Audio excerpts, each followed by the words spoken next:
శ్రీ గురుభ్యో నమః. శ్రీమాత్రే నమః. శ్రీ వేదవ్యాస విరచిత మహాభారతం అరణ్యపర్వం. నారాయణం నమస్కృత్య నరం చైవ నరోత్తమం దేవీం సరస్వతీం వ్యాసం తతో జయముదీరయేత్. వ్యాసం వసిష్ఠనప్తారం శక్తే పౌత్రమకల్మషం పరాశరాత్మజం వందే సుఖతాతం తపోనిధిం. ఓం నమో భగవతే వాసుదేవాయ. పాండవులు అలా నెమ్మదిగా అనేక తీర్థాలు దర్శిస్తూ కామిక వనం చేరారు. అది విని కృష్ణుడు సత్యభామ సైతుడే వారిని చూడవచ్చాడు. అదే సమయానికి మార్కండేయ మహర్షి కూడా ఆ ప్రాంతానికి వచ్చాడు.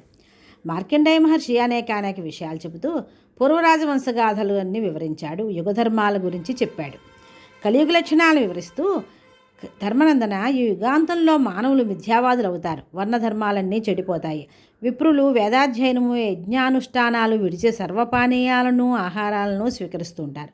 కపటచిత్తులు అధికారులు అవుతారు. అల్పాయుష్కులు అసత్యవాదులు ఎక్కువగా ఉంటారు. జ్ఞానం లేసమూ లేనివారు బ్రహ్మ విద్యను ఉపదేశిస్తామంటారు.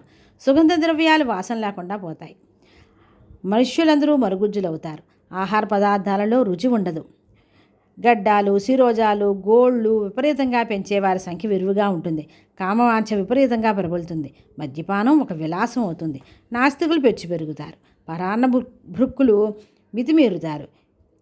యవ్వనం నిండకుండానే పురుషుల స్త్రీల జుట్టు అంతా తల్లబడుతుంది. పతివ్రతలు వారి స్త్రీలు తమ పతివ్రతా ధర్మాలను విడిచిపెడతారు. ఇవన్నీ విపరీతంగా ప్రబలాక కొన్ని సంవత్సరాలు వానలే కురియవు. ఆకలి బాధలు పెరుగుతాయి. 7 సూర్యులు ఉదయిస్తారు. ఆ వేడికి నది, నద, సాగర సరోవరాలన్నీ ఎండిపోతాయి. పంటలు ఉండవు. జంఝామారుతంతో అగ్ని రేగుతుంది. అప్పుడు ఆకాశం కారు మేఘాలతో నిండిపోతుంది. మెరుపులతో 12 ఏళ్ళు ఏకధారగా వానలు కురిసి భూమిని జలమయం చేస్తాయి. ఒక్క ప్రాణి కూడా మిగలదు. ఆ అఖండ జలరాశిలో విశాల వృక్షశాఖ మధ్యంలో హంసతూలికా తల్పం మీద కౌస్తుభవచ్చుడైన మూర్తి ఉంటాడు. ఆ మూర్తిని దర్శించాను అని చెప్తుంటే మహర్షి, లోకంబులు లోకేశులు లోకస్తులు తగిన తుది ఆలోకంబగు పెంజీకిడికి అవ్వల వెలుగును దర్శించిన మీ దర్శనం మా అదృష్టం కదా. మీ ద్వారా ఇంకా కలియుగ లక్షణాలు వినగోరుతున్నాము అన్నాడు ధర్మరాజు. అందరూ ఆసక్తితో వింటున్నారు. అప్పుడు ఆయన, నాయనా, ఇప్పుడు నేను చూసిన కలియుగంలో మానవులందరూ పాపాచారపరాయణులే, అల్పాయుష్కులే, అసత్యప్రియులు, మూఢులు, కామసేవనపరులు, వర్ణశంకరులు, మత్స్యమాంసాలు తినని వారే లేరు. చోరులు, నాస్తికులు అసంఖ్యాకంగా ఉన్నారు. ఎక్కడ చూసినా హత్యలు, దోపిడీలు, వేళాపాళా లేకుండా పాలు పిండటంతో గోసంపదంతా నశించింది. జనపనారతో తయారైన వస్త్రాలు ధరించి వీధులలో తిరుగుతూ ఉంటారు. మూర్ఖులు సర్వజ్ఞులుగా చెలరేగి ప్రభువులయ్యి ప్రజల నుండి పన్నులు వసూలు చేయడమే కానీ వారి రక్షణ బాధ్యత తమది కాదన్నట్టుగా ఉండేవారు. కన్యాదానాలు లేవు. సోదరుల మధ్య డబ్బు కోసం దోపిడీలు, హత్యలు పెంచి పెరిగాయి. ఎవరికి ఇష్టమైన వారితో వారి వివాహాలు జరిగేవి. సాధువుల వేషాలతో ధనాన్ని సంపాదించేవారు ఎక్కువయ్యారు. తండ్రిని కొడుకు గౌరవించడు, భర్తను భార్య మన్నించదు. వర్ణ వ్యవస్థ చిన్నాభిన్నమైంది. 16 ఏళ్ళు పూర్ణాయుర్దాయం. అన్న విక్రయం, వేద విక్రయం ప్రతి ప్రాంతంలో ఉన్నాయి. ఎముకలతో విగ్రహాలు తయారు చేసి గోడలకు అలంకరిస్తారు. పువ్వులోంచి పువ్వు, పండులోంచి పండు పడతాయి. అమావాస్యతో నిమిత్తం లేకుండా సూర్యగ్రహణం వస్తుంది. నక్షత్రాలు కాంతిహీనాలు అయ్యేవి. పశుపక్షి సంతతులు రోదన ధ్వనాలు చెలరేగాయి. ప్రజలు పల్లెలు విడిచి నగరాలకు చేరారు. ఇలా ప్రపంచం అంతా అస్తవ్యస్త పరిస్థితిలో పడిపోతుంది. అప్పుడు ప్రళయ జంఝ, సప్తసూర్యుల ఉదయం, భుగభుగధ్వనులతో ప్రళయాగి విహారం, కుంభవృష్టి సంభవిస్తాయి. అలా అయ్యాక రవి, గురు, చంద్రులు ఏకకాలంలో కర్కాటకంలో పుష్యమీ నక్షత్రంలో ప్రవేశించినప్పుడు కృతయుగం ప్రవేశిస్తుంది. సకాలంలో వానలు పడి నక్షత్రాలు తేజస్వంతాలవుతాయి. ప్రజలు జరారోగ భీతి లేకుండా హాయిగా ఉంటారు. అన్నదానాలతో, దేవపూజలతో, సత్కర్మాచరణతో ప్రపంచం నిత్య కళ్యాణంగా పచ్చదొరడంగా ఉంటుంది. ధర్మనందన, బకద్యాల్బ్య మహర్షి దేవేంద్రుడు చెప్పిన శాశ్వత సత్యాల్ని కొన్ని చెబుతాను. ఇష్టం లేని వారితో సఖ్యంగా ఉండవలసి రావడం, ప్రియజనులకు దూరంగా ఉండే స్థితి కలగడం కంటే దుఃఖహేతు లేదు. ఏ అపేక్ష లేకుండా దుర్జనులకు దూరంగా ఉండి పరుల ముందు చేయి చాపకుండా మిట్ట మధ్యాహ్నం వేళ శాకాహారం తీసుకుంటూ ఆత్మస్థుతి పరనింద లేకుండా జీవించేవాడు సుఖజీవి అని ఎన్నో ఇలా ఉపాఖ్యానాలు చెప్పుకుంటున్నాడు మార్కండేయ మహర్షి. ధర్మవ్యాధుని వృత్తాంతం చెబుతూ, పాండురాజా, చాలా కాలం క్రితం ఒక కౌశికుడనే విప్రుడు ఉండేవాడు. అతడు వేదాంగ విధుడు.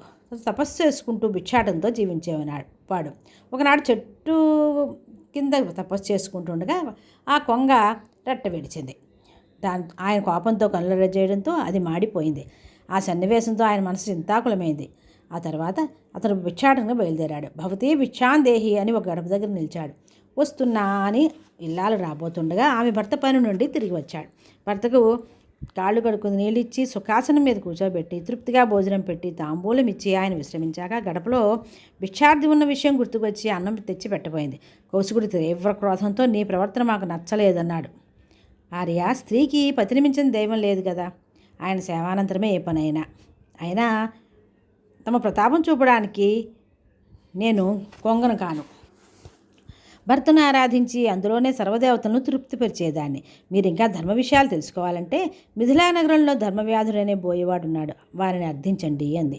కౌశికుడు మిథులకు చేరి ధర్మవ్యాధుని వద్దకు వెళ్ళాడు. పందిమాంసము మేకమాంసము విక్రయించే అతని దుకాణానికి 4 అడుగుల దూరంలో నిలబడ్డాడు. ఆ విప్రుని చూస్తూనే ధర్మవ్యాధుడు, మీరు సద్విప్రులు, మేము పంపిన పతివ్రతా శిరోమణికి మీకు నమస్సులు అనడంతో కౌశికుడు ఆశ్చర్యచకితుడయ్యాడు. ఆయన తన ఇంటికి తీసుకువెళ్ళాడు. వృద్ధులైన తల్లిదండ్రులను సేవిస్తూ అతిథులను దేవతలను ఆరాధిస్తూ తరతరాలుగా వచ్చే నా కులవృత్తిని నీతి తప్పకుండా ఆచరిస్తున్నాను. ధర్మచ్యుతి కాకుండా కులధర్మాన్ని ఆచరించడమే ఎవరికైనా విధి. మా రాజ్యంలో కన్న కొడుకు అక్రమంగా ఆచరించినా తండ్రి వారిని యథాన్యాయంగా శిక్షించి తీరుతాడు. అహింస, సత్యవాక్పాలన ఈ 2 మానవునికి ఉత్తమ స్థితి కలిగిస్తాయి. అయితే నేను మాంస విక్రయం చేస్తుంటే జీవహింస జరుగుతుంది కదా అంటారు. కానీ ఈ ప్రాణకోటి ఒక దాని మీద ఒకటి ఆధారపడి జీవిస్తున్నాయి. మీరు తినే శాకాలలో ధాన్యాలలో జీవం ఉన్నది కదా. ప్రాణాధారణకు అవసరమైన ఆహారం కోసం జరిపేది హింస కాదు, ఇదే ధర్మ సూక్ష్మం. ఇలా ఎన్నెన్నో ఉన్నాయి. మనస్సును రాగ ద్వేష శృంఖాల నుండి తప్పించి బుద్ధిని ధర్మ మార్గంలో ఉంచుకోగలడం కంటే చేయవలసింది ఏమీ లేదు అంటూ ఎన్నో లౌకిక పారలౌకిక విశేషాలు వినిపించి అనేక ధర్మ సూక్ష్మాలను వివరించాడు ధర్మవ్యాధుడు కౌశికునితో. స్వస్తి. శ్రీకృష్ణ శరణం మమ.